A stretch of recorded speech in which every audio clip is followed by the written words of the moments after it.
right, good afternoon and happy Friday to everyone. In a short while, we will be joined virtually by our friend Maximo Terrero, the chief economist of the Food and Agriculture Organization. Maximo will brief you on the FAO's latest food price index. Before that, we'll turn to some notes. The Secretary General is in Doha, in Qatar. Tomorrow, he will be taking part in the summit of the Least Developed Countries Group, chaired by the President of Malawi, Lazarus McCarthy Chakwera. He will also be meeting with various leaders of least developed countries. In the evening, he will attend the opening of the new UN House.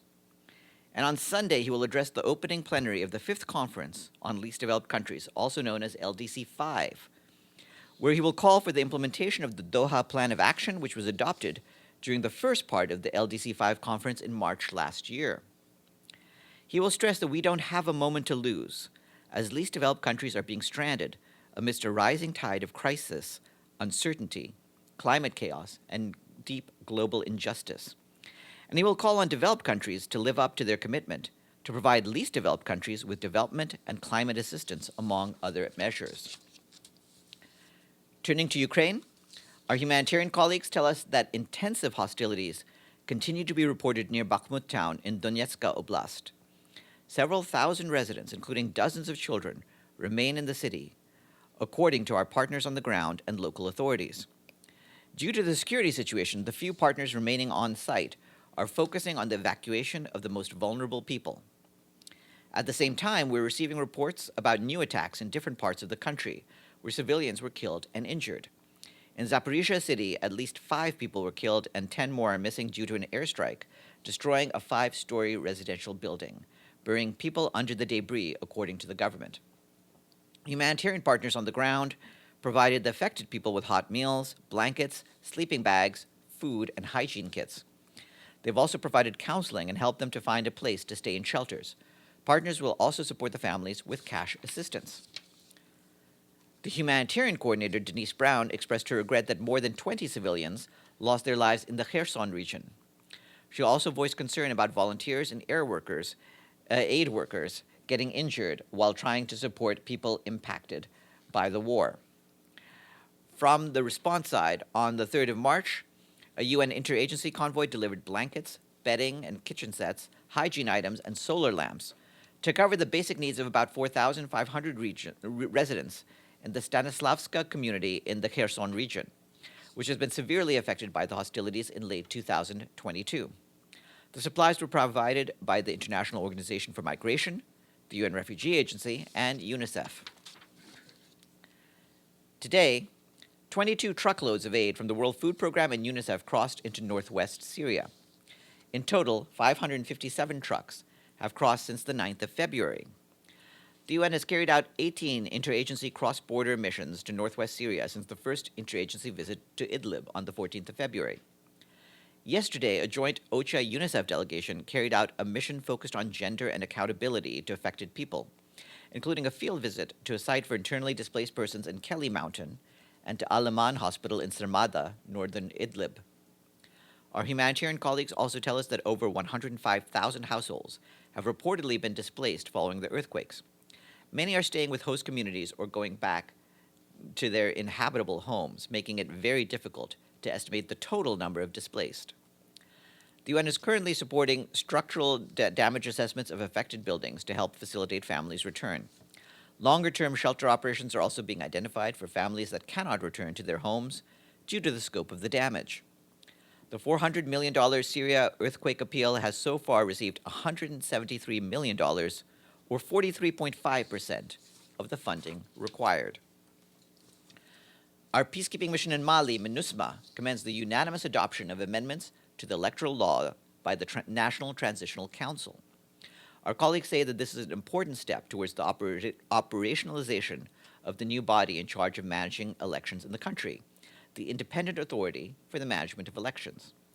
The amendments include a shorter deadline for setting up electoral management branches, the introduction of a biometric national ID card to serve as a voter card, and allowing the Malian Defense Forces to vote in advance. The mission welcomes this new development and stands ready to support the organization of free, credible, and transparent elections conducted in a peaceful environment.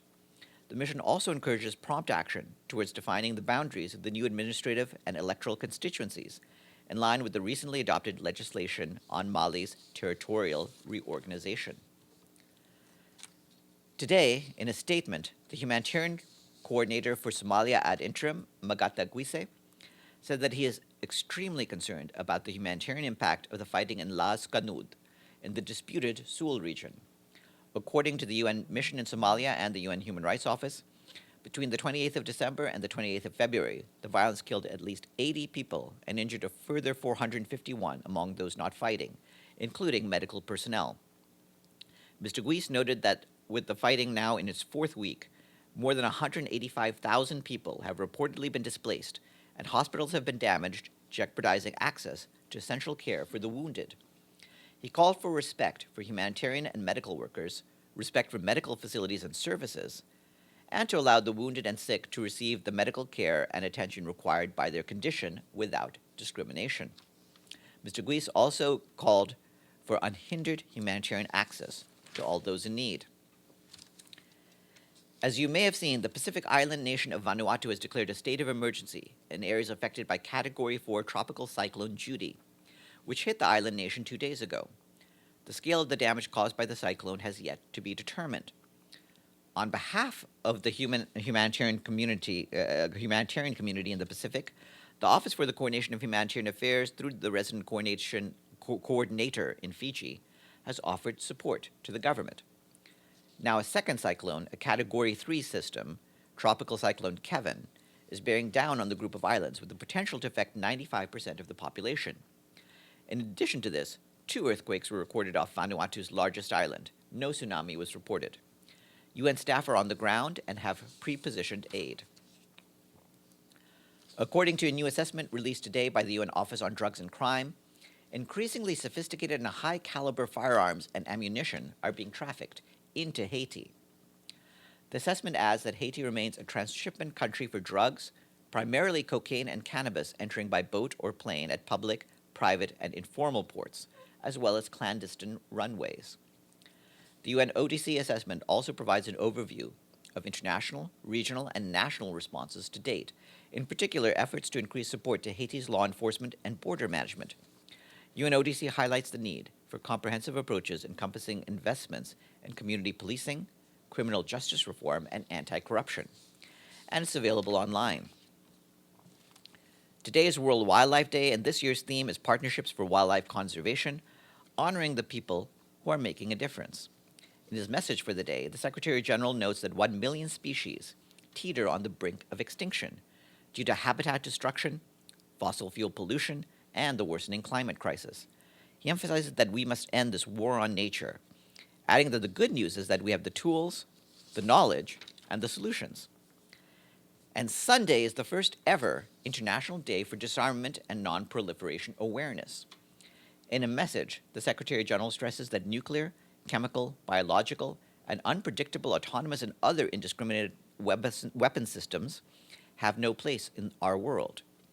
Yet today, he says, these and other threats continue to menace humanity, with record levels of military spending, rising mistrust, and geopolitical tensions that, left unchecked, could spiral into even greater conflict. The Secretary General points out that disarmament and non-proliferation are investments in peace. They are investments in our future. Let's end these threats before they end us, he says. And I just want to flag that on Monday morning at the Security Council, there will be a briefing by Nicholas Haysom, the Special Representative of the Secretary General for South Sudan and head of the UN mission in South Sudan, known as UNMISS.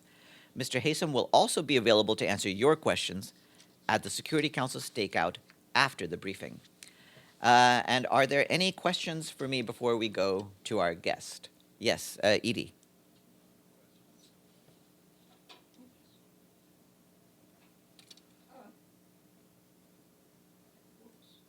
Sorry for, thank you. Can we get an update on the negotiations, whatever is happening about the extension of the Black Sea grain deal? There's a lot of speculation. There have been a lot of comments. but I think it would be great if we could get Rebecca Greenspan and the Ukraine side also.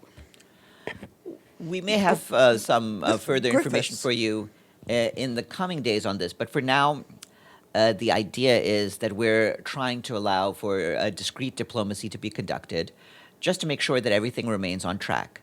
At this stage, from our perspective, it's clear that that all parties should be able to appreciate the gains that have been made from the Black Sea Grain Initiative and the effort to open up for Russian exports of fertilizer and other key items. And so the progress of the last few months for us is the real story, and the need to maintain that. Beyond that, we are continuing contacts in various ways, but we don't have details to share on that just yet. But yes, if sometime next week we can provide some more information, we'll do that. Thank you. Yes, Amelie. Hi, sorry, stuck. A short question on the LDC5 conference. Can you confirm that Afghanistan and Myanmar are indeed not invited, and why? That is a question I will leave for the presidency of the LDC conference. From our perspective, what we can say is that as far as we're aware, they are not attending this conference. I don't have any further details to give on that. You're aware of the issue concerning credentials and how that's been handled, and there's no new information to give on that at this stage. Yes, Deji. Yesterday, Argentine foreign minister said that Argentina is withdrawing from the Foradori-Duncan Pact concerning Malvinas Islands, and also he asked a proposal to restart negotiations for the sovereignty over the islands question, and also proposed to have a meeting in the UN. What is the position of the United Nations on this issue? And if there would be a meeting in UN, would UN support that meeting? At this stage, our position on this dispute is the same as it has always been, which is that we encourage efforts by the governments of Argentina and the United Kingdom to resolve this bilaterally and in a spirit of good neighborly relations.